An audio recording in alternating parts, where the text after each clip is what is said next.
quiet farmer taken at gunpoint discovers her captors have no idea she's actually a battle-hardened military officer with lethal skills. When corrupt officials kidnap her to force her surrender, will her covert training be enough to defeat an enemy hiding behind government badges? The screech of tires on gravel jolted me awake before sunrise.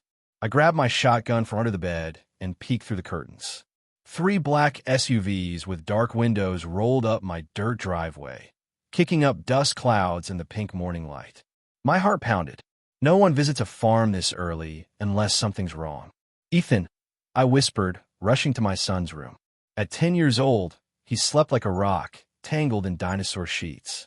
"Wake up, buddy. Go to the hiding spot we practiced."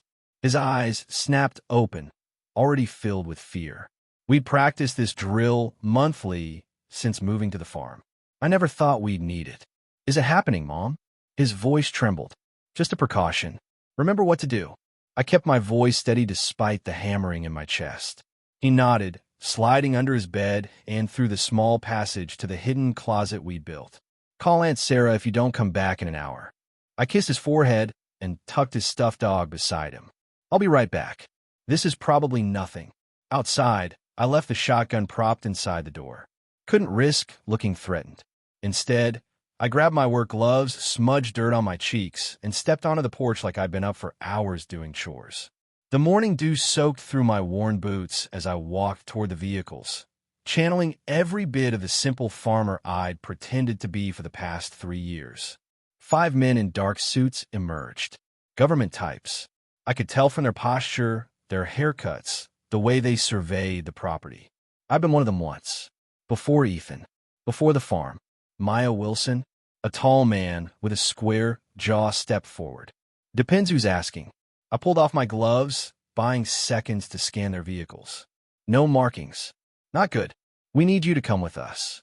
He flashed a badge too quickly to read. "I've got chickens to feed and a kid to get to school. Whatever this is about can wait for a reasonable hour." I turned my back, a calculated risk to see how they'd react. The crunch of gravel told me 2 men were approaching fast. I braced myself, but kept walking. "Ms. Wilson, this isn't a request."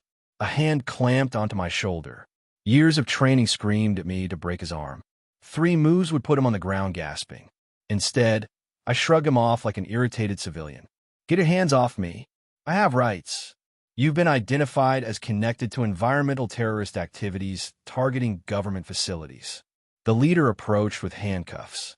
"We have authority to bring you in for questioning." My mind raced. Environmental terrorism? I've been careful to build my cover as an organic farmer concerned about water rights, but nothing that would trigger this level of response. Something was wrong. "This is crazy. I grow tomatoes and raise chickens." I protested as 2 men grabbed my arms. "Check my house. Check my bank accounts. I've done nothing wrong." The front door slammed open. Ethan stood there, baseball bat in hand, despite our plan. "Get away from my mom." "Ethan, no." I screamed. "Go back inside." The leader nodded to one of his men, who moved toward my son. "Don't you touch him." I fought against the grip on my arms, my cover slipping as trained muscle memory kicked in. I twisted, broke one hold, almost free when something hard struck the back of my head. Stars exploded across my vision as I dropped to my knees. Through blurry eyes, I saw Ethan struggling as they held him back. "Mommy," he screamed. "It's okay, baby." I managed, though blood trickled down my neck. "Call Aunt Sarah. Remember what we practiced." The last thing I saw was Ethan's terrified face as they dragged me toward the SUV. They didn't search me thoroughly enough to find the dog tags hidden beneath my shirt. Lieutenant Colonel Maya Wilson, Special Operations, supposedly on extended leave after 3 combat tours. These fools had no idea who they'd just taken. I woke to the smell of hay and motor oil. My head throbbed where they'd hit me. Rough rope bound my wrists behind my back so tightly my fingers tingled. I was sitting on something hard, one of my own wooden chairs from a barn. A white cloth was tied tightly around my mouth, the fabric digging into the corners of my lips. Through the cloth gag, I tried to call out, but only muffled sounds emerged. My eyes adjusted to the dim light filtering through cracks in the wooden walls. My barn. They hadn't even taken me off my property. Footsteps approached on the dirt floor. A tall figure blocked the light. "She's awake," a voice called out. Someone yanked the gag down around my neck. I gasped for fresh air, mind racing through escape scenarios. "Water," I croaked, buying time to assess the situation. A bottle was pressed roughly to my lips, water spilling down my chin. I drank greedily, counting footsteps. At least 3 men in the barn. "Where are the documents, Ms. Wilson?" The leader from earlier crouched before me, his badge now visible. Department of Interior, Environmental Protection Division.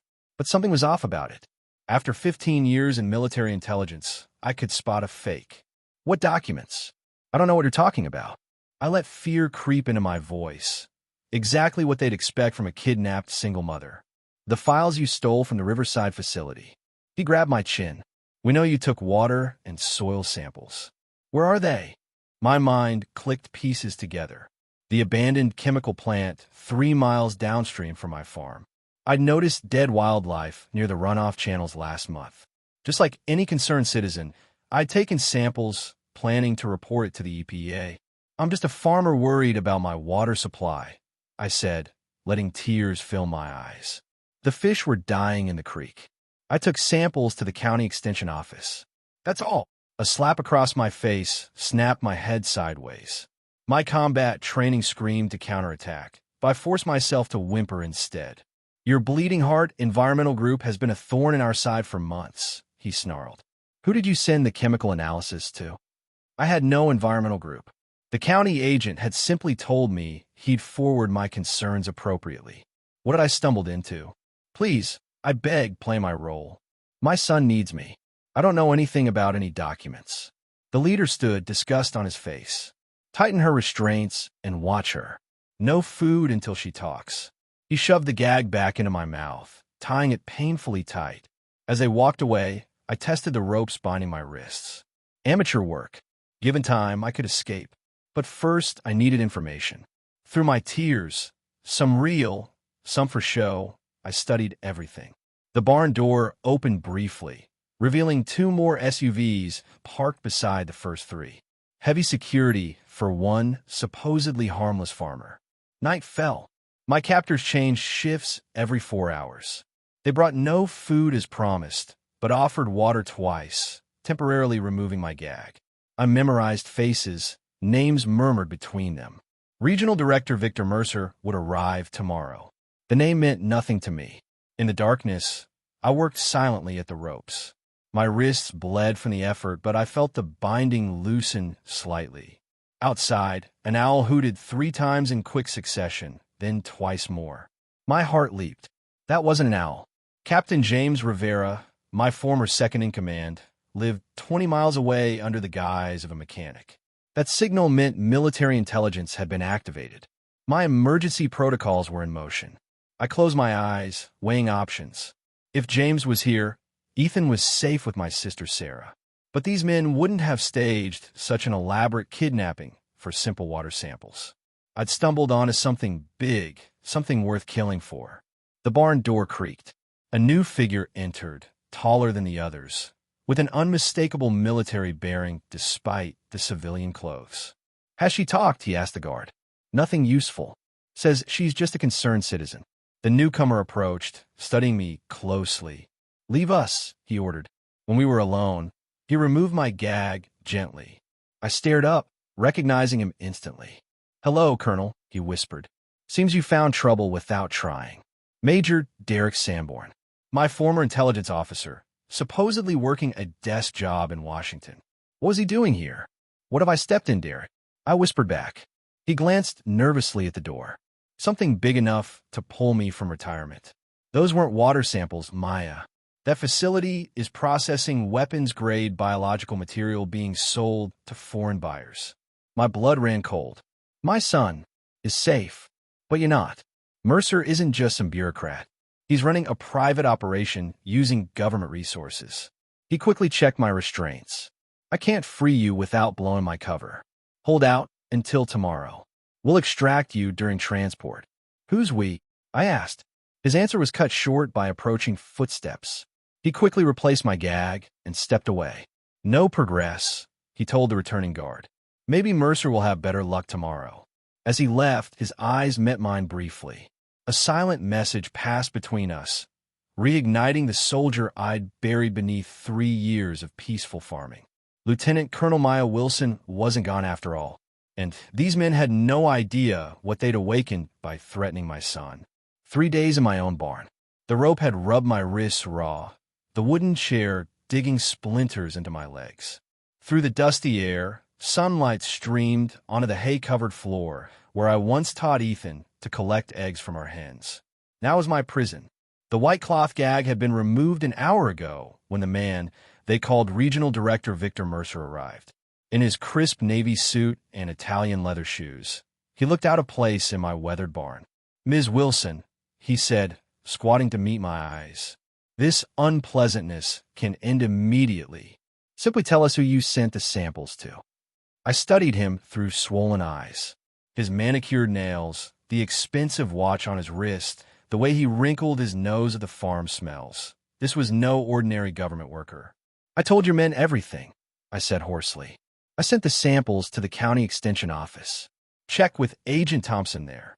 Mercer's smile never reached his eyes. "Agent Thompson has no record of receiving anything from you." Try again. A cold knot formed in my stomach. Thompson had personally called to thank me for the samples, promising to expedite testing. If Mercer's people had gotten him. "Water," I croaked, buying time to think. One of the guards brought a bottle.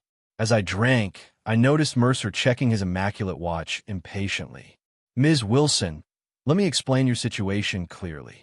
He paced before me. "We know you discovered illegal dumping at the Riverside facility. We know you took evidence. What we don't know is who you're working with." "I'm not working with anyone. I'm just worried about my farm's water supply." Mercer sighed dramatically. "Your performance as a simple farmer might fool some, but not me." He nodded to a guard who handed him a tablet. "Let's discuss your son, Ethan." My blood froze as he turned the screen toward me. A live video feed showed Ethan playing basketball at my sister's house. "Beautiful home your sister has in Portland. Good school district." Mercer's voice was silk over steel. "It would be devastating if Child Services received an anonymous tip about abuse in that household."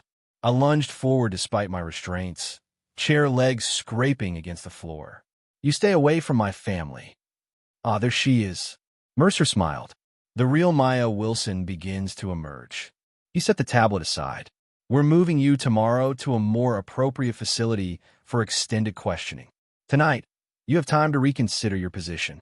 As they gagged me again and left me alone in the darkening barn, I fought to control my racing thoughts. My cover wasn't holding.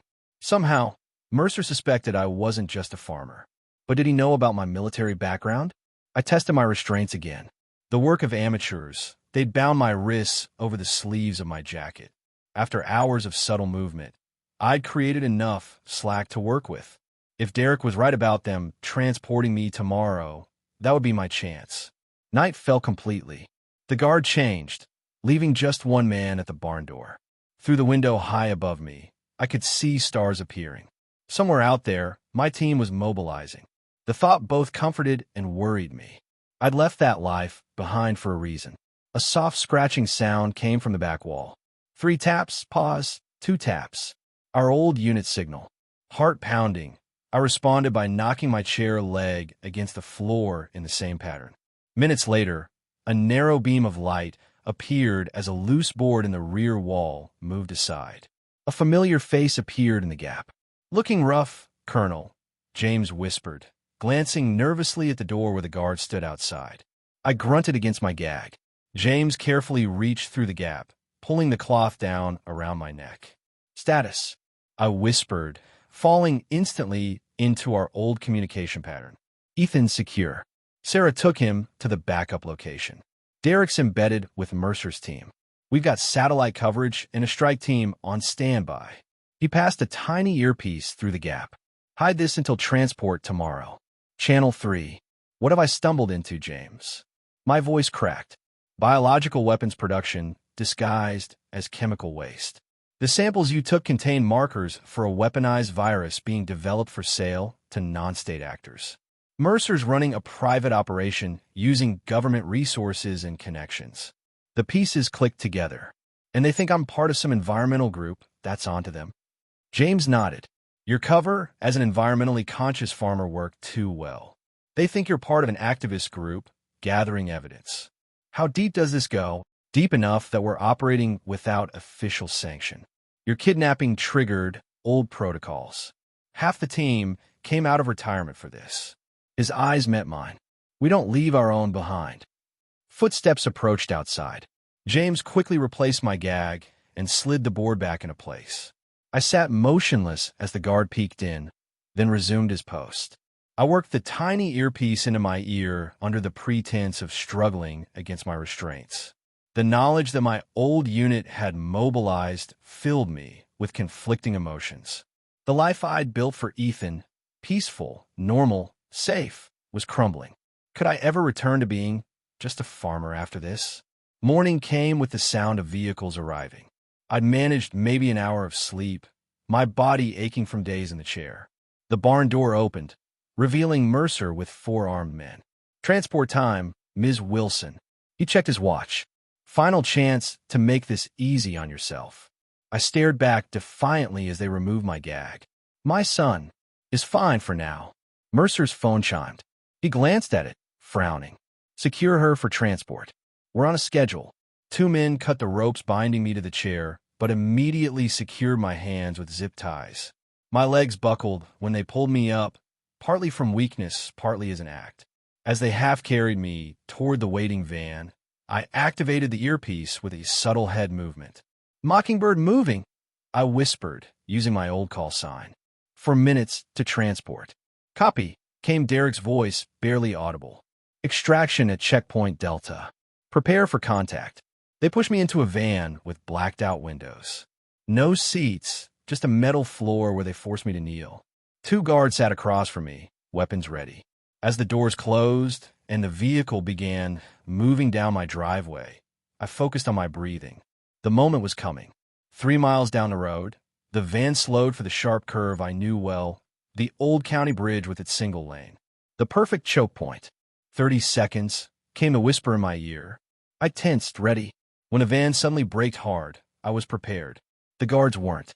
As they pitched forward, I drove my shoulder into the first one, using the momentum to slam his head against the van wall.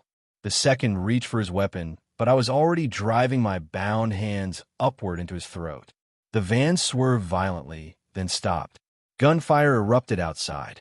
Using my teeth, I broke one guard's zip tie, then freed my own hands. When the back doors burst open, I was ready with the guard's weapon. James stood there, tactical gear replacing his farmer disguise. Clear. I jumped out to organize chaos. Derek's team had disabled the escort vehicles. Mercer was being secured, shock evident on his face as he recognized me from a different context. Lieutenant Colonel Wilson? He stammered. Impossible. I checked the zip ties on his wrists myself. Looks like you kidnapped the wrong farmer. Derek approached, handing me a tactical vest. We need to move. Their backup is inbound. As I strapped on the vest, reality hit me. My peaceful life was over. The farm was compromised. Ethan's world had changed again. All because I'd taken water samples from a creek. Maya, James said quietly, there's something else you need to know about those samples. The urgency in his voice made me pause. What? He handed me a secure tablet. They weren't just developing bioweapons. They were testing them on the local water supply. Your water supply. The implications hit me like a physical blow. Ethan's been drinking that water. We both have. Derek nodded grimly. That's why we need to get you both to a secure medical facility immediately. I stared at my farmhouse in the distance, the life I'd built disappearing before my eyes. What have they done to my son? What do you mean they tested it on our water? My voice cracked as I stared at the medical report on the tablet. Red flags marked elevated levels of something called compound 47 in our well water samples. My hand shook. For 3 years, I thought we were safe. It's an experimental pathogen, Derek explained as our convoy sped down back roads, avoiding main highways. designed to stay dormant in the system until activated by a specific trigger. I grabbed his arm. Is Ethan sick? Tell me right now. James spoke from the driver's seat. That's why we need to get you both to the secure medical facility at Fort Carson. Initial tests on local children showed no symptoms yet. That single word hammered in my brain as rain began to fall, streaking the windows. My son might be carrying a weaponized disease.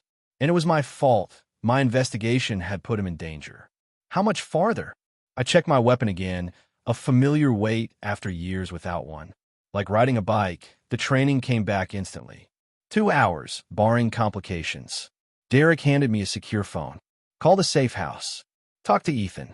My fingers trembled as I dialed. After 3 rings, my sister Sarah answered. Maya? Thank God. Her voice shook with relief. Is he there? Is he okay? I pressed the phone hard against my ear. I'm fine, Mom. Ethan's voice came on the line, strong and clear. Aunt Sarah says we're going on a special trip. Are you coming too? Tears blurred my vision. Yes, baby. We'll be together soon. Are you feeling okay? Any tummy aches? Headaches? I'm okay. Just worried about you. The men who took you were bad, right? Yes, but I'm safe now. I swallowed hard. Listen carefully, Ethan. The doctors will need to run some tests when we see you. Nothing scary, just to make sure you're healthy. Can you be brave for me? Like when I had to get shots for school. Exactly like that. I fought to keep my voice steady. I love you so much. Love you too, Mom. Are we going back to the farm after? The question stabbed through me. Our home was compromised. Our peaceful life shattered. We'll talk about that later. Be good for Aunt Sarah. After hanging up, I leaned back against the seat, exhaustion hitting me like a physical blow. 3 days of captivity, no food, minimal water, and now this. He sounds good, James said, eyes on the road. For now, I stared out at the rain-soaked landscape. What's the trigger, Derek? What activates this compound 47? Derek hesitated. That's what we don't know yet. Could be anything, a specific food, medication, radio frequency. Without Mercer's research, we're blind. Then we need that research. I straightened, pushing aside exhaustion. Where would they keep it? Their main facility is under the Riverside Chemical Plant, Derek said. But it will be suicide to go there directly. They'll be on high alert after your escape. James caught my eye in the rearview mirror. You're thinking what I'm thinking, aren't you, Colonel? For the first time since my rescue, I smiled. We make Mercer tell us. We reached a roadblock 20 miles later. Not police. 2 black SUVs identical to those at my farm blocked the narrow mountain road. 6 men in tactical gear, weapons ready. Down! James yelled as bullets shattered our windshield. I pulled Derek to the floor as James swerved off-road, crashing through underbrush.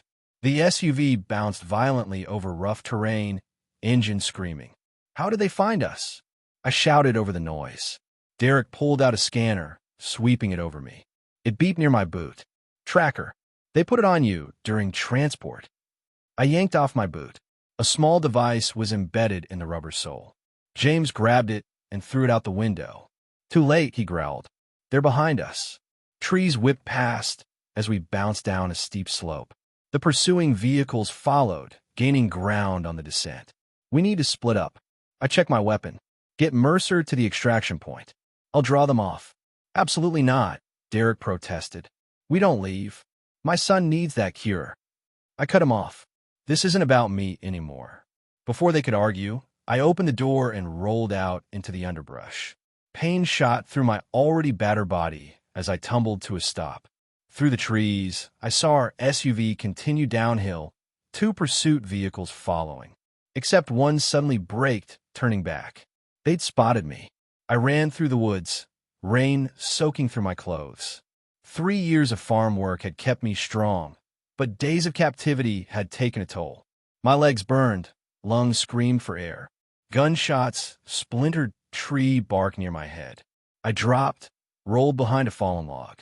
5 men spread out in pursuit, moving with military precision. Not government agents, private military contractors. Mercer's personal security. I steadied my breathing, raised my weapon, and took aim. The first shot dropped the nearest pursuer. The second missed as they dove for cover. She's armed, a voice shouted. Circle around. I broke cover, sprinting toward denser trees. A bullet clipped my arm, spinning me around. Pain flared, hot and sharp. I stumbled, but kept moving, using the trees for cover. The radio in my pocket crackled. "Mockingbird, what's your position?" James's voice. "Busy," I hissed, ducking as more bullets splintered wood above me. "We've got Mercer secure. Sending backup to your location." I glanced at the blood soaking my sleeve. "No time. Proceed to medical facility." "That's an order." The rain intensified, reducing visibility, a blessing and curse. I couldn't see them clearly, but they couldn't see me either. I reached a steep ravine, the bottom lost in mist. No way around. Behind me, voices approached. I holstered my weapon and began the treacherous descent, mud sliding under my boots. Halfway down, the earth gave way. I tumbled, grasping desperately at roots and rocks. Pain exploded through my already injured arm as I finally caught hold, dangling above 30-foot drop. The voices above grew louder. I had seconds before they spotted me. With every ounce of remaining strength, I pulled myself onto a narrow ledge and pressed against the cliff face as my pursuers reached the edge above. "Lost her trail," one reported into a radio. "Find her." The response crackled through static.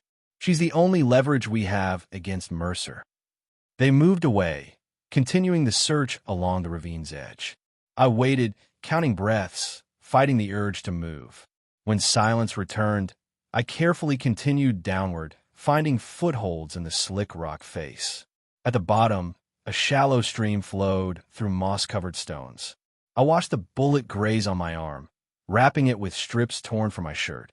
The cold water revived me, clearing my head. The rain eased to a drizzle as night approached. I needed shelter, warmth, and a plan. Following the stream would lead to civilization eventually, but also possible capture. Mountains loomed to the west, rougher terrain, but better cover. My radio crackled again. "Maya, are you there?" Derek's voice, barely audible through static. "Still alive?" I whispered. "What's your status?" "Medical team has Ethan. Initial blood work shows the compound present but dormant. They're running more tests." My throat tightened.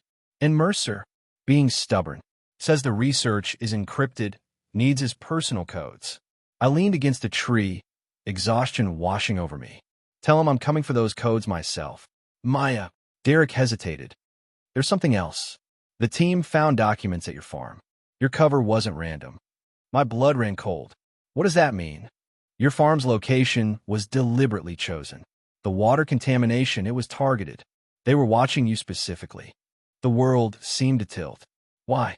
"I've been out of service for 3 years." Static filled the channel before Derek's voice returned. "Something about Operation Blackfish. Does that mean anything to you?" My knees gave way as I sank to the ground. Operation Blackfish, my last mission. The one I'd never spoken about. The one that had driven me to leave the military and hide away on a remote farm. "Maya, you still there?" I stared at the darkening sky, pieces falling into place. "They didn't kidnap me because I took water samples, did they?" Derek's silence was answer enough. "It was never about being an environmental activist." I whispered. They knew exactly who I was all along. "Maya, whatever Blackfish was." "I'm going dark." I cut him off. "Tell medical to keep Ethan safe." "And Derek? Don't trust anyone outside our original team." I switched off the radio and pocketed it.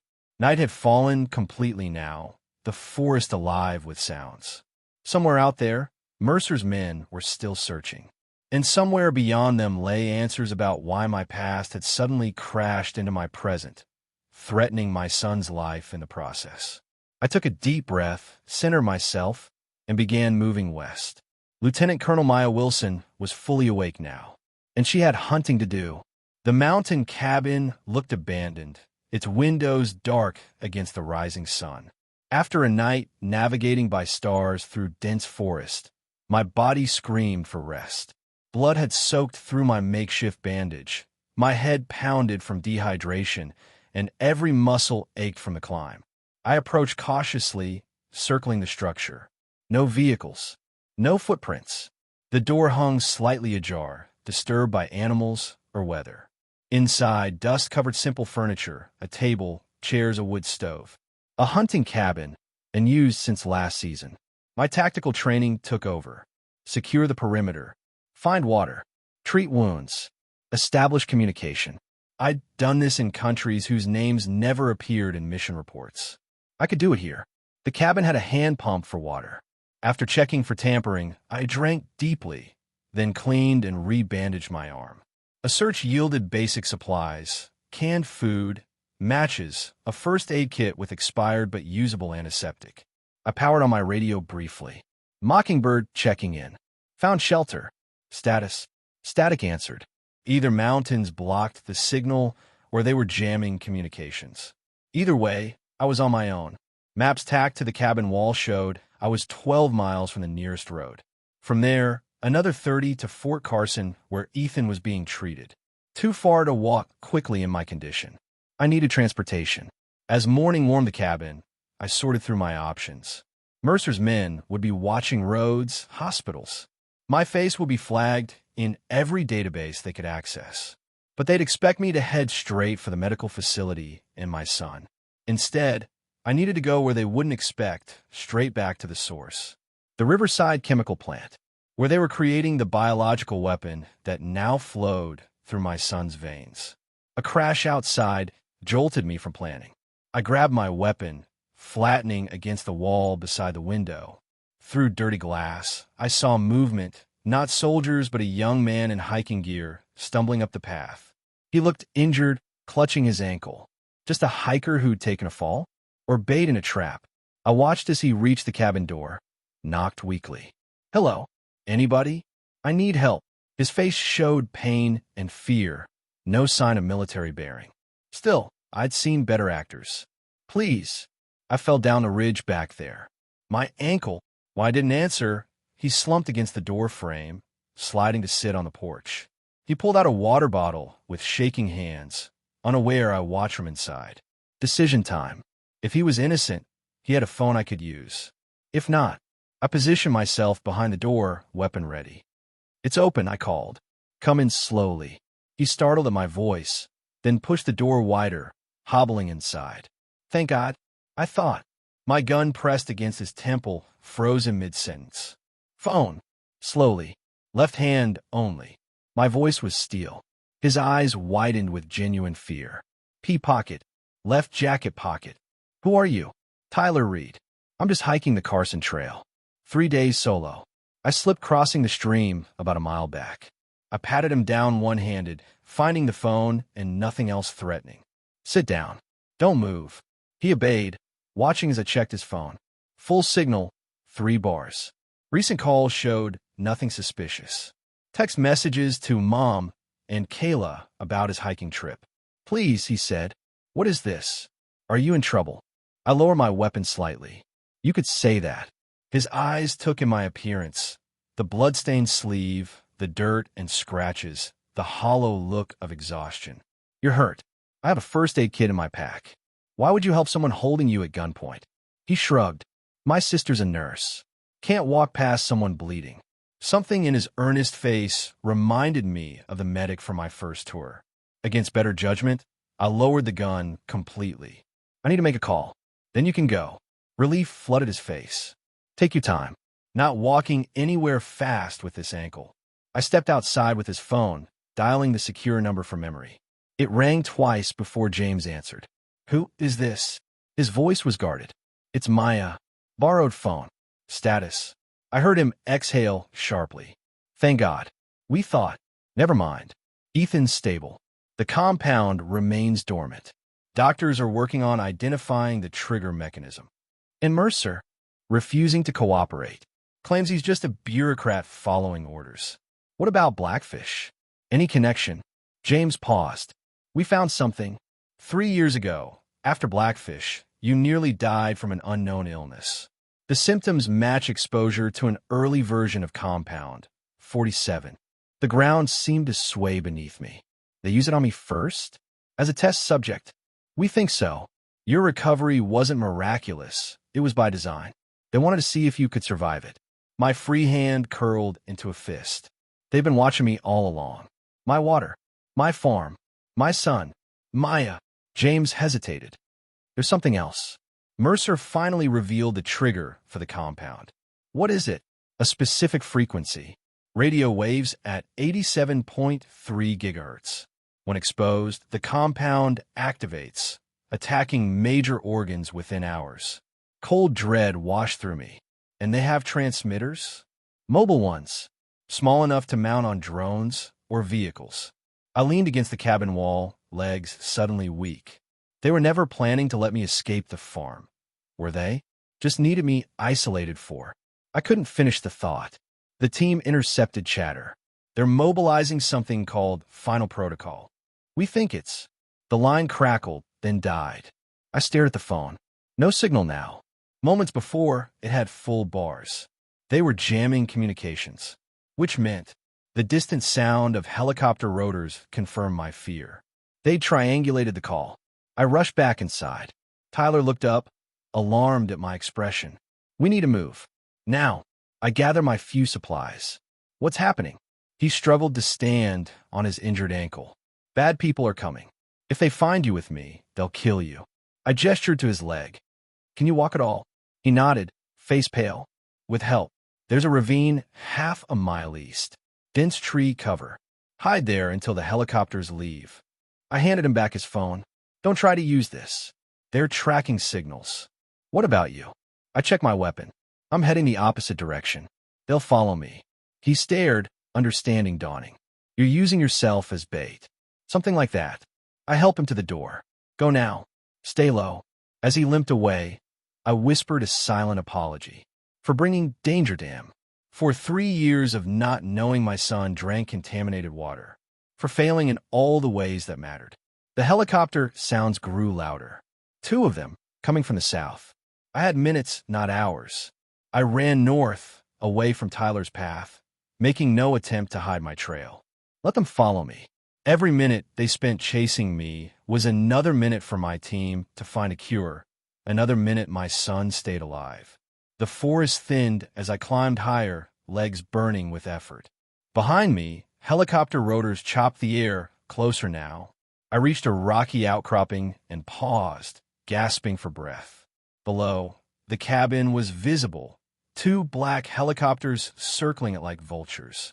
Men in tactical gear rappelled down, securing the area. Not local police or regular military. Private contractors with high-end equipment. One carried something that looked like a bulky radar gun. The frequency transmitter? Fear surged through me. If they activated that near Ethan, the radio in my pocket suddenly crackled to life. Colonel Wilson, a voice I recognized immediately. Not Derek or James. Not any of my team. General Howard Blackwood, my former commanding officer. The man who'd sent me on Operation Blackfish. I know you can hear me, Maya. His voice hadn't changed in 3 years. This has gone far enough. I hesitated, then keyed the radio. Bit far for a house call, General. Come in, and we can end this cleanly. Your son will receive the antidote. You have my word. Like I had your word when you sent me into that lab in Karachi. When you said it was a routine inspection, the radio was silent for a moment. You were never supposed to find those test subjects. That section was meant to be sealed. Children, General. They were experimenting on children. My voice shook with rage. Just like you're doing to my son now. A regrettable necessity for national security. The compound needed testing in developing immune systems. Below, the men had found my trail, moving upslope toward my position. The helicopter repositioned, searchlight sweeping the trees. Call them off, I demanded, or what I found in Karachi goes public. All of it. The thumb drive was destroyed in the explosion. You think I didn't make copies? I bluffed, watching the men draw closer. Release the antidote formula, and the file stay buried. The radio went silent again. Longer this time. Below, the search party suddenly stopped, awaiting new orders. One condition. Blackwood finally responded. You come in. Debriefing. Full confidentiality agreement. My son gets treated first. Agreed. Coordinates being transmitted now. Numbers flashed on my radio display. A location 10 miles northwest. The command center for this operation. How do I know this isn't a trap? I asked, though we both knew it almost certainly was. Because I'm there personally, Colonel. It's time we finished our conversation from 3 years ago. The radio went dead. Below, the search team retreated to the helicopter. I slumped against the rock face, processing what had just happened. General Blackwood himself was running this operation. My former mentor, the man I'd once trusted with my life. The betrayal cut deeper than any physical wound. But his presence changed everything. He wouldn't be in the field unless something critical was at stake. Something more than silencing one former soldier. Whatever I'd stumbled onto at my farm wasn't just about weapons development or illegal testing. It was bigger than that. Big enough to bring a 3-star general out of Washington. I checked my weapon, taking stock of my situation. Injured, exhausted, outgunned, and now heading directly into what was certainly a trap. But I was also something they didn't expect, a mother fighting for her child's life. And that made me infinitely more dangerous than any lieutenant colonel they trained. As the helicopters retreated toward their base, I began moving northwest. Toward General Blackwood. Toward answers. Toward the only hope my son had for survival. And if those answers came with a cost, so be it. Some prices a mother would gladly pay. The military compound appeared through the morning mist like something from another world. 3 large buildings surrounded by fences topped with razor wire. Armed guards patrolled the perimeter. Cameras swiveled on tall poles. This wasn't just some temporary base. This was a permanent black site hiding in plain sight under the cover of being a private research facility. I watched from the tree line, my body screaming for rest after hours of hiking through rugged terrain. General Blackwood was in there somewhere. So were answers about why my son was now fighting for his life. My rage burned cold and steady. For 3 years, I had played the simple farmer. I had packed lunches, kissed scraped knees, planted tomatoes, and tried to forget what I'd seen in Karachi. What I'd done afterward. Now, the past had found me anyway, and Ethan was paying the price. The radio in my pocket crackled. "Colonel Wilson, we know you're out there. The main gate is open for you." I didn't respond. Only a fool would walk through the front door. Instead, I circled west, with a fence line ran close to heavy trees.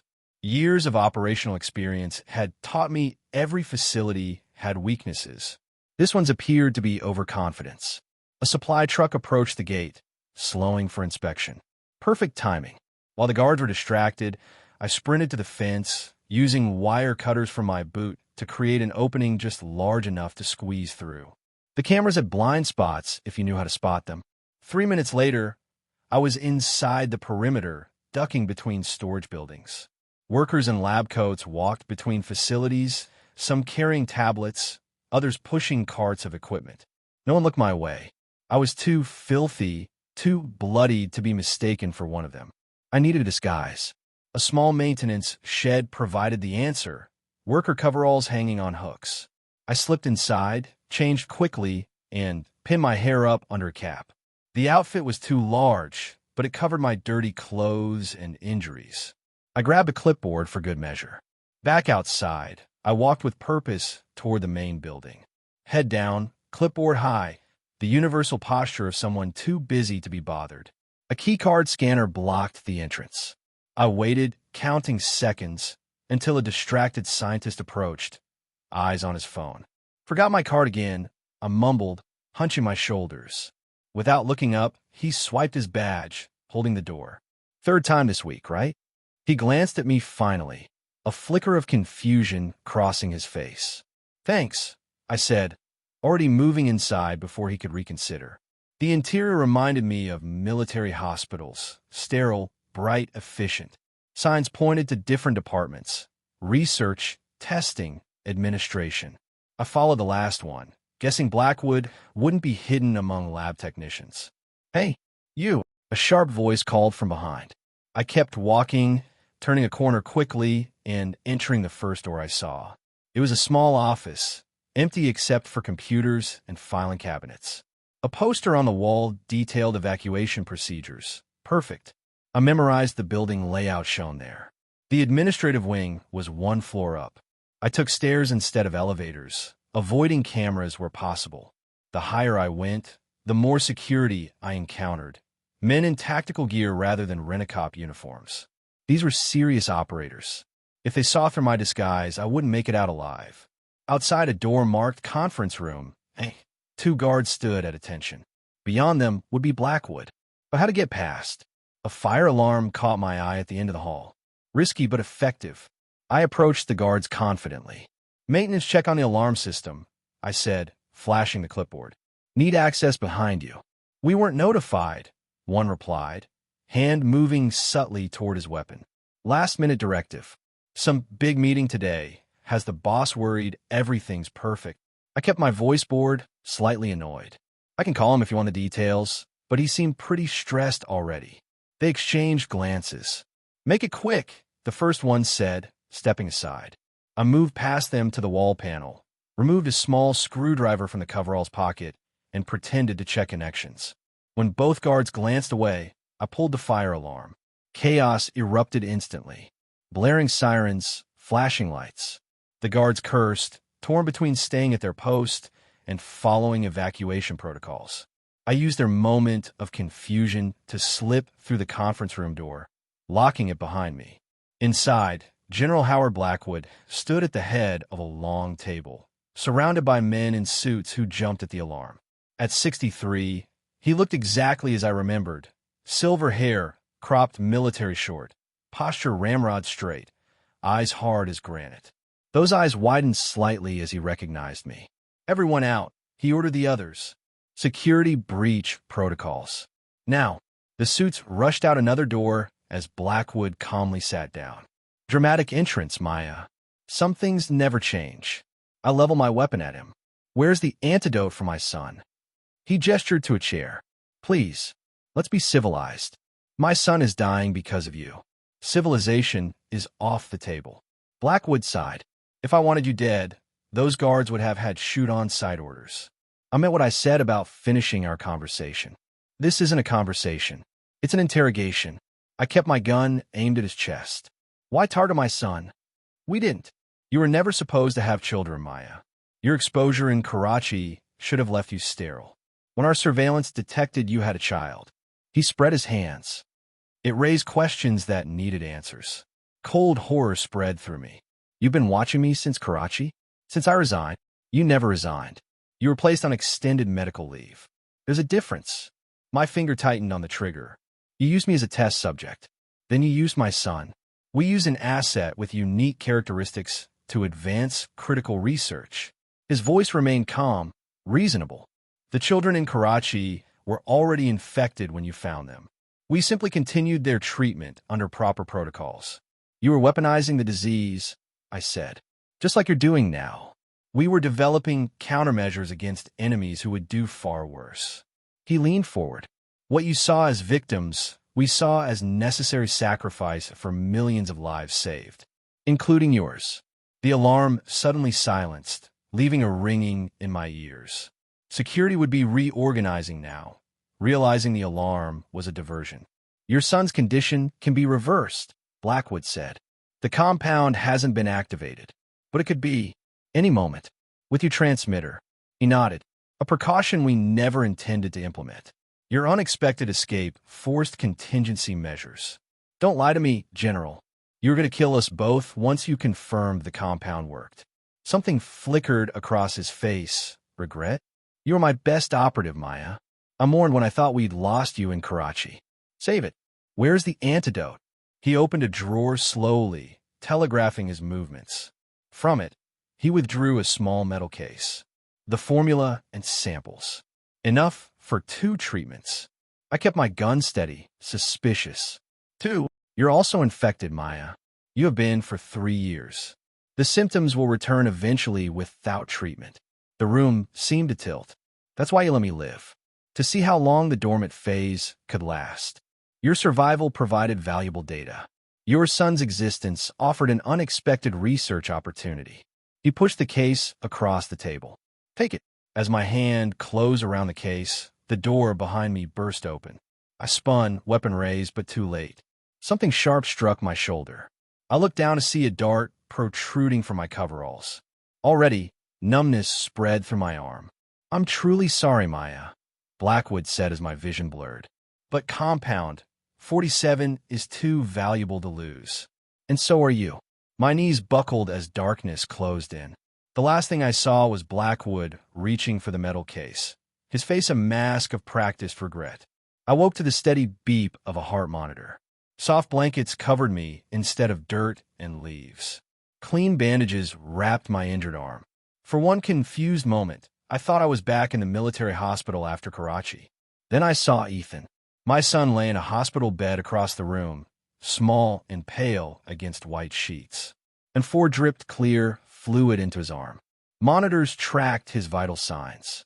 He was alive. I tried to move and found my wrist handcuffed to the bed rail. Of course, Blackwood wouldn't risk me escaping again. Mom! Ethan's eyes fluttered open. You're awake. Hey, buddy. My voice cracked with emotion. How are you feeling? Okay. The doctors are nice. They said we're both sick, but getting better.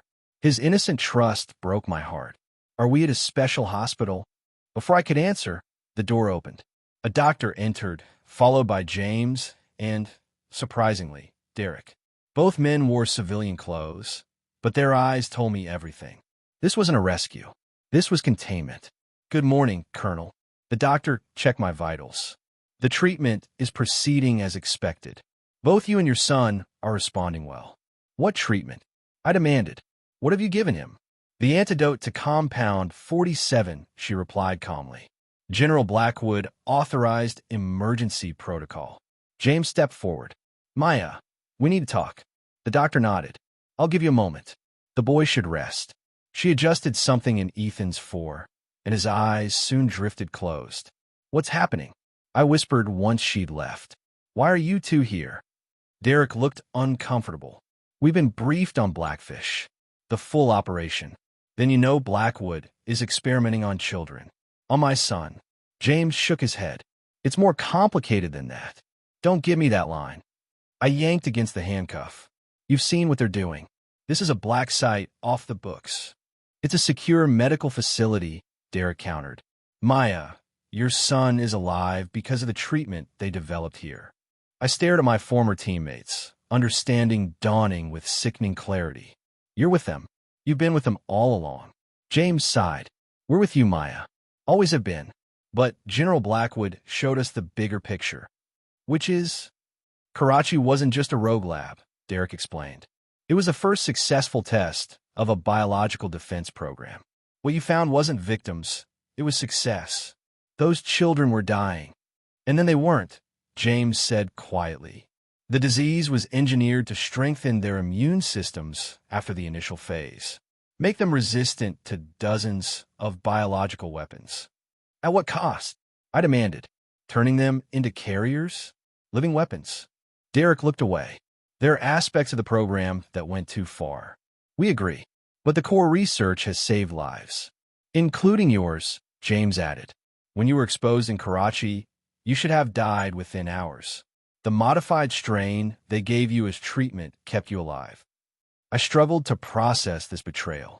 And now, Ethan, you're saying what they put in our water was helping us. Not exactly, Derek admitted. After you disappeared, the program changed direction, became more militarized. The version in your water supply was a tracking mechanism, a way to monitor you both remotely. And kill us if necessary, I added bitterly.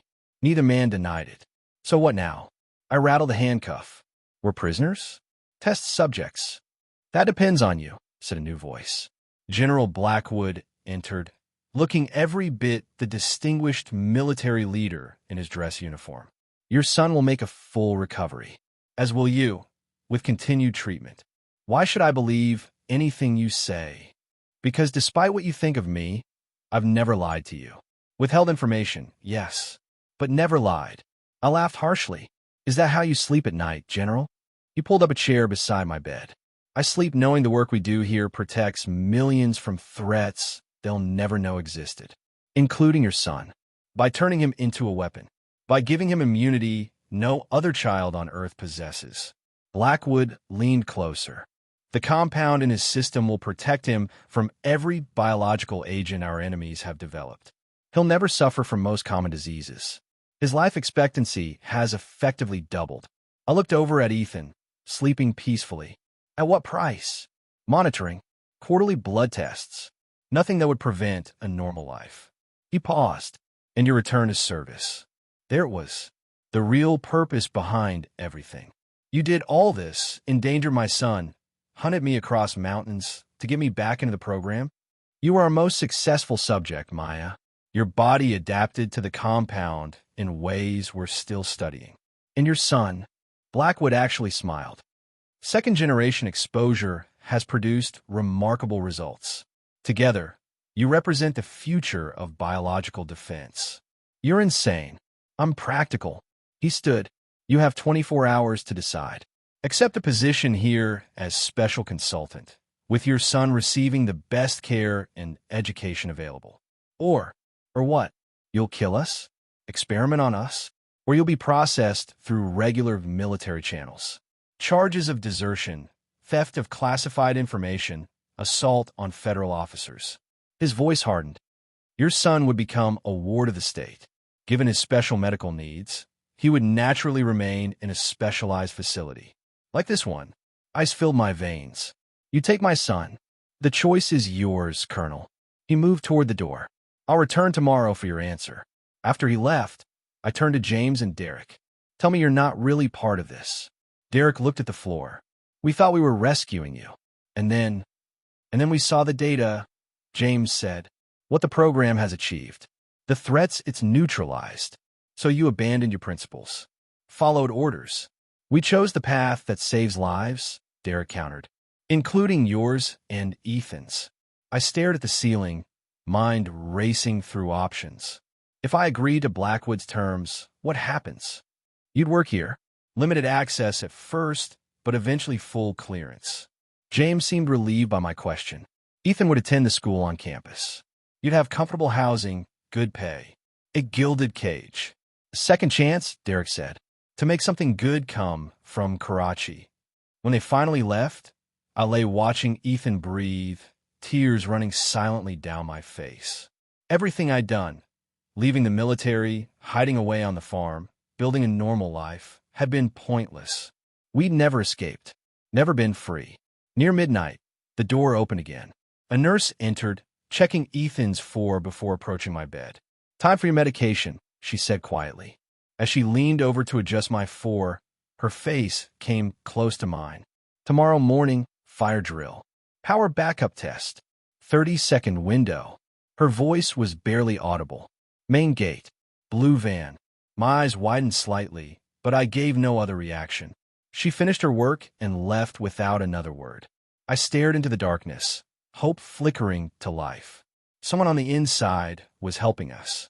But who? And could I trust them? Dawn approached with agonizing slowness.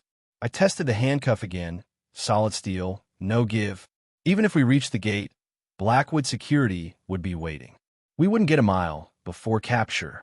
Unless. I thought about what Derek had said. The compound in our systems allowed them to track us remotely. That's how they'd found me after I escaped the farm. How they'd followed me through the mountains. If we were going to truly escape, we needed to become invisible. Ethan stirred, opening his eyes. Mom? Are we going home soon? I looked at my beautiful boy, the reason for everything. Yes, baby. Very soon. But I need you to be brave again. Can you do that? He nodded solemnly. Like a soldier? Like a soldier. I smiled through unshed tears. When I say run, you run. No questions. Okay. His absolute trust nearly broke me. The facility began waking up around us. Doctors making rounds. Guards changing shifts. At precisely 8:30 a.m., alarms blared. The fire drill, right on schedule. Seconds later, the lights went out. Emergency lighting kicked in, casting the room in dim red glow. The door opened. The nurse from last night entered swiftly. Now, she said, unlocking my handcuff. We have 28 seconds. Who are you? I asked, already moving to disconnect Ethan's IV. Someone who saw the Karachi files. The real ones. She handed me a small device. Electromagnetic pulse. It will disrupt the compound's tracking signature for 6 hours. I helped Ethan into a wheelchair as she led us through suddenly dark corridors. Guards were distracted, focused on securing exits according to protocol. We passed them unnoticed in the confusion. True to her word, a blue van waited at the main gate, engine running. The guard booth was empty, part of the security test. "Get in," she urged, helping Ethan into the back. "Come with us," I said, suddenly concerned for this stranger who risked everything. She shook her head. "I have others to help. Go north." Instructions in the glove compartment. As we drove through the gate, alarms suddenly changed tone. "Security breach. All gates locked down." But we were already outside the perimeter, accelerating onto the main road. In the rearview mirror, I saw the facility's gates closing, guards rushing to positions. "Are the bad people following us?" Ethan asked, eyes wide. I activated the pulse device. "Not anymore, sweetheart. Not anymore." But as the facility disappeared behind us, I couldn't shake the feeling that this escape had been too easy. That somewhere, General Blackwood was watching, calculating, waiting. Because some cages weren't made of walls and fences. Some were made of biology, of blood, of the very thing keeping us alive. Blood drips onto the floor as I stumble through the dark hallway. The bullet in my shoulder burns like fire. I press my hand against it, but the blood keeps coming. Behind me, Mercer lies on the cold floor of the server room. He won't be following me anymore. "Wilson, what's your status?" James's voice crackles through my earpiece. "I'm hit," I whisper, leaning against the wall to catch my breath. "But I got the files. All of them." Red lights flash overhead as alarms scream through the building. Guards shout in the distance, their boots thumping against the floor as they run. I need to move faster, but my body feels heavy, like I'm trying to run underwater. The exit door appears at the end of the hallway, just 50 more feet. Outside, freedom waits. And Ethan, my sweet boy who hasn't seen his mother in days. Does he think I abandoned him? I push off the wall and force my legs to move. One step, another. The shouting grows louder behind me. My hand leaves bloody smears on the door as I push it open. The cool night air hits my face. James waits in a black car, engine running. He jumps out when he sees me stumbling toward him. "Maya, Jesus." He catches me before I fall. "We need to get you to medical now." "No," I argue as he helps me into the back seat. "Take me to my son." "You'll bleed out," he argues, pressing a cloth against my wound. "Then drive faster." The car speeds through empty streets as I drift in and out of consciousness. Memories flash before my eyes. Ethan's birth, teaching him to ride a bike, planning our first crops together. The peaceful life I tried to build for us, now shattered like glass. 2 hours later, we arrive at the safe house. Colonel Richards, my commanding officer for 15 years, waits inside. His face, usually stern and unreadable, shows concern when he sees my blood-soaked clothes. "Get the medic," he orders, helping me to a chair. "The files first," I insist, handing over the blood smear drive. Everything's there. Shipping manifests, contact lists, bank accounts. Mercer was selling weapons-grade biological material to 3 different countries. Richards nods gravely. "We've already started rounding up his network." "Good work, Lieutenant Colonel." The medic arrives, cutting away my shirt to expose the wound. The bullet passed clean through, missing anything vital. "Lucky, but luck always runs out eventually." "The mission's complete, Maya. You've done enough," Richards says as the medic works. "We're offering you a fresh start. New identities for you and Ethan. Somewhere safe." I close my eyes, feeling the needle pierce my skin as the medic begins stitching. A new start sounds good. No more looking over my shoulder. No more secrets. "My farm," I ask, already knowing the answer. "Compromised. We'll sell it, put the money in an account for you. You can buy something new, somewhere else." Something inside me breaks at those words. The farm was our home, our sanctuary. The place where I finally felt peace after years of war and secrets. The place where Ethan learned to laugh again after his father died. But my son's safety comes first. Always. "I need to call my sister," I say. She's been watching Ethan. Richards hands me a secure phone. My hands shake as I dial Sarah's number. 1 ring. 2. Then her voice, tight with fear. "Maya? Is that you?" "It's me. I'm okay. I'm coming to get Ethan now." Silence on the line. Then a sound that freezes the blood in my veins, my sister crying. "Sarah? What's wrong?" "They took him, Maya," she sobs. "Mercer's people found him. They came to the house 6 hours ago. I tried to stop them, but they had guns. They hurt David when he tried to fight back. The room spins around me.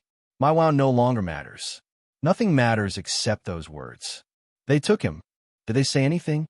I ask, my voice deadly calm while everything inside me screams. Any demands? They said you'd know what they want. They said to tell you that if you want to see Ethan alive again, you'll bring them what you stole. Richards is already on his phone, barking orders. James paces the room, his face grim. But their voices fade into background noise as a cold, terrible focus settles over me. Sarah, are you and David safe now? Yes, she sniffles. The police came, but they don't understand what's happening. Maya, I'm so sorry. This isn't your fault. I cut her off. I'm going to fix this. I promise. I hang up and stand, ignoring the medic's protests and the fresh blood seeping through my bandages. Where are you going? Richard demands. You need to rest. We'll handle this. I shake my head. No, you won't. Because you'll follow protocols and procedures. You'll assemble a team and make plans and assess risks. And while you're doing all that, my son will be terrified, wondering why his mother isn't coming for him. Maya, they want me, I say, checking the ammunition in my gun. So they're going to get me, but not the way they expect. James steps forward. You're not going alone. I look at my old friend, the man who's saved my life more times than I can count. I can't ask you to risk your career, your life. You're not asking, he interrupts. I'm telling. That's my godson those bastards took. Richards sighs heavily. I can give you 12 hours before I have to report this. After that, I can't protect either of you. 12 hours to find my son. To make Mercer's people pay. I nod once and turn toward the door, my mind already mapping out what comes next. Behind me, I hear Richards say, quietly, God help them when she finds them. God won't help them, and neither will I. The gates of Mercer's estate loom before me in the pre-dawn darkness. Tall iron bars topped with spikes, security cameras watching every angle. Beyond them stands a mansion where my son is being held. I count 6 guards on the perimeter, James whispers beside me. 2 at the gate for patrolling. More inside, probably. I nod, feeling strangely calm. The pain in my shoulder has faded to a dull throb, pushed aside by something stronger than pain. Something primal. Remember, I say quietly, Ethan is the only priority. Nothing else matters. 3 hours ago, we tracked Mercer's second-in-command to this estate through the files I stole. Francis Delgado, a man who's been running Mercer's security for years. A man who now has my son. I'm going in first, I tell James. Wait for my signal. He doesn't argue. He knows that tone in my voice. I approach the gate openly, letting the cameras see me. The guards spot me immediately, raising their weapons. Stop right there, one shouts. And where we can see them. I slowly raise my hands. My name is Maya Wilson. I believe you've been expecting me. The guards exchange glances, then one speaks into his radio. A minute later, the gates begin to open. They're bringing you in, James says through my hidden earpiece. Too easy. Yes, too easy. But that's what they want, me walking willingly into their trap. What they don't know is that the trap is mine. For more guards surround me as I'm escorted up the long driveway to the mansion. Colonial style, white columns, perfectly manicured gardens. Blood money built this place. Inside, the house is silent and cold. Marble floors, crystal chandeliers, paintings in gold frames. They lead me to a large study where a man sits behind a desk, his silver hair perfectly styled despite the early hour. Francis Delgado. I've seen his face in files, but never in person. Lieutenant Colonel Wilson, he says with a smile that doesn't reach his eyes. Or should I say, Farmer Wilson, you've caused us quite a bit of trouble. Where's my son? I demand. Delgado gestures to one of the guards, who leaves the room. He's here. Safe. For now. That depends entirely on you. I stand perfectly still, my hands loose at my sides. Counting guards. Noting exits.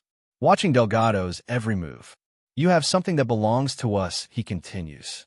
Data that could be very problematic if it reached certain people. Already gave it to those people, I reply. It's over, Delgado. Mercer is done. Your operation is exposed. His smile falters for just a second. I don't believe you. If that were true, this house would be swarming with federal agents. The door opens and my heart stops. There's Ethan, my beautiful boy, being held firmly by the arm. His face is pale, his eyes red from crying, but otherwise he seems unharmed. Mom, he cries, trying to run to me, but the guard holds him back. It's okay, baby, I say, my voice steady even as rage builds inside me. Everything's going to be okay. Delgado watches our reunion with cold eyes. Touching. Now let's discuss terms. You will tell me exactly who has the data and how to reach them. You will make a call retracting your accusations. You will explain that it was all a misunderstanding. I look at my son, and our eyes meet. Something passes between us, something Delgado can't see or understand. Even at 10 years old, Ethan is my son. He knows me better than anyone. And if I do all that, I ask, you let us both walk out of here? Delgado's smile returns. Of course. Lies. I can see it in his eyes. Neither of us is leaving this house alive if he has his way. I need proof that you'll keep your word. I say, let my son go first. Release him to my sister. Then I'll do whatever you want. Mom, no. Ethan protests. That's not how this works, Delgado says, his voice hardening. The boy stays until our business is concluded. I take a deep breath. Then we have a problem, because I'm not saying another word until I know my son is safe. Delgado stares at me for a long moment, then sighs dramatically. You military types. So stubborn. He turns to the guard. Take the boy downstairs. If his mother doesn't cooperate in the next 5 minutes, shoot him. No. I lunge forward, but 2 guards grab my arms, forcing me back. As they drag Ethan from the room, he looks back at me, his eyes wide with fear. Mom! The door closes, and his cries fade. Delgado stands, walking around his desk. Now, Lieutenant Colonel, let's try again. Where's the data? I stare at him, letting him see exactly what's coming for him in my eyes. That was your last mistake. He frowns. Excuse me. You should have kept him in here, I say quietly, because now there's nothing stopping me from killing every single person in this room. Delgado laughs. You're outnumbered and unarmed. I smile for the first time since entering his house. Am I? The lights throughout the mansion suddenly cut out, plunging the room into darkness. Through my earpiece, I hear James, powers down. Moving in. What follows happens in seconds. Years of training, of fighting in the dark, guide my movements. The guards are confused, shouting, fumbling for flashlights. I'm already moving. The first guard goes down with a strike to the throat. I take his gun before he hits the floor.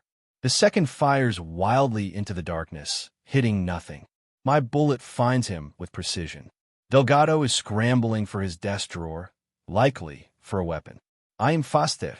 When emergency lights flicker on 30 seconds later, I'm standing over Delgado, his own gun pressed against his forehead. Call them, I say, my voice ice. Tell them to bring my son. Now. Fear finally breaks through his arrogant facade. He reaches shakily for his radio.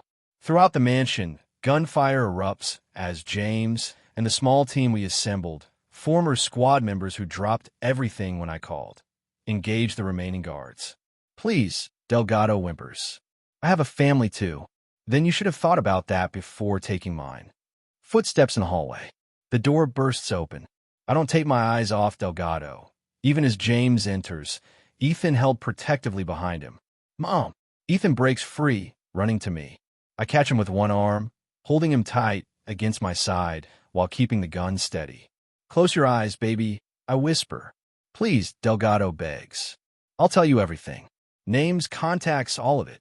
I look at him coldly. Start talking. 2 hours later, we walk out of the mansion. Behind us, federal agents swarm the property, taking custody of Delgado and his surviving men. Colonel Richards kept his word. After 12 hours, he's sent in the cavalry. Ethan holds my hand tightly as we walk toward the waiting cars. Are the bad men gone now? He asks quietly. I kneel in front of him, looking into his eyes so much like his father's. Yes, baby. They can't hurt us anymore. Can we go home? To our farm. The question breaks my heart. Not to our old farm, but we'll find a new home, I promise. Somewhere safe. He nods solemnly, then wraps his arms around my neck. I knew you'd come for me, he whispers. I told him my mom is a hero. I hold him tight, feeling his small heart beating against mine. This is what I fought for. I'll always fight for. As dawn breaks over the horizon, lighting up the sky in shades of pink and gold, I make a silent promise to my son and to myself. No more secrets, no more missions. From now on, I'm just his mother, not Lieutenant Colonel Wilson, not a government operative, just Maya, a mom who will do anything to keep her child safe. But as we walk toward our uncertain future, I can't help but wonder, when you've lived so long in shadows, can you ever truly step into the light?